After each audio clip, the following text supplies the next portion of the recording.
புதுச்சேரி பாரதி பூங்கா எதிரில் உள்ள கவர்னர் மாளிகை பிரெஞ்சு ஆட்சி காலத்தில் கட்டப்பட்டது. சுமார் 250 ஆண்டுகள் பழமை வாய்ந்த கவர்னர் மாளிகை கட்டடம் சேதமடைந்துள்ளது. அதை பழமை மாறாமல் புதுப்பிக்க முடிவு செய்த அரசு கவர்னர் மாளிகையை தற்காலிகமாக மாற்றம் செய்ய இடம் தேர்வு செய்து வந்தது. ஆனால் 3½ ஆண்டுகளுக்கும் மேலாக புதுவைக்கு பொறுப்பு கவர்னர் இருந்ததால் இடமாற்றம் நடக்கவில்லை. இந்நிலையில் புதிதாக பொறுப்பேற்ற கவர்னர் கைலாஷ்நாதன் மாளிகையை வேறு இடத்துக்கு மாற்ற அறிவுறுத்தினார். இதையடுத்து பீச் சாலையில் பழைய சாராயவடி ஆலை இருந்த இடத்தில் கட்டப்பட்ட குடும்ப பொழுதுபோக்கு மைய கட்டடத்தில் மாற்ற முடிவு செய்யப்பட்டது.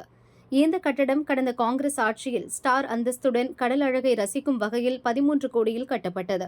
3 ஏக்கர் நிலத்தில் 3000 சதுர மீட்டரில் கீழ்தளமும் 2500 சதுர மீட்டரில் முதல் தளமும் அதற்கு மேல் சிறிய பகுதியும் கட்டப்பட்டது.